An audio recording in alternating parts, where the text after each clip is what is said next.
বিয়ের পর শ্বশুরবাড়িতেই থাকতে হবে, সোনাক্ষীর বক্তব্যে মনোবিদ বললেন, স্বচ্ছ কথোপকথন এবং সম্মিলিত সিদ্ধান্তই সম্পর্ককে স্থিতিশীল রাখতে পারে।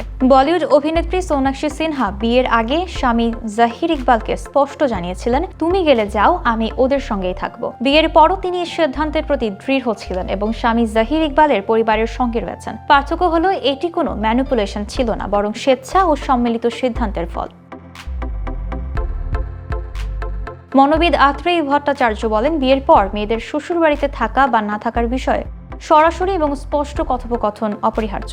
অন্যের পছন্দকে সম্মান করা এবং যৌথ আলোচনা করেই সমাধান খুঁজে পাওয়া সম্ভব। যদিও আমাদের দেশে গোষ্ঠীবদ্ধভাবে বাস করার রীতি থাকায় মেয়েদের সাধারণত নিজ বাড়ি ছেড়ে শ্বশুরবাড়িতে মানিয়ে যেতে হয়, কিন্তু সময়ের সঙ্গে নতুন প্রশ্ন উঠছে, কেন সবসময় মেয়েকেই অন্যের সংসারে মানিয়ে নিতে হবে? কেন স্বামী স্ত্রীর আলাদা সংসার হতে পারবে না? সোনাক্ষী ও জাহিরের উদাহরণ দেখায়, যখন সিদ্ধান্ত স্পষ্ট ও স্বচ্ছভাবে নেওয়া হয় তখন সম্পর্কের মধ্যে কোনো দ্বন্দ্ব বা চাপ থাকে না। নবদম্পতি সম্প্রতি নিজেদের জন্য আলাদা বড় বাড়িও তৈরি করেছেন, যেখানে নিজেদের মতো স্বাধীনভাবে থাকতে পারবেন। সোনাক্ষীর শ্বশুর বাড়ির সঙ্গে সম্পর্ক বন্ধুত্বপূর্ণ। তারা একে অপরের রান্না বা ঘর গোছানো নিয়ে চাপ তৈরি করেন না, বরং একে অপরকে বুঝে চলেন।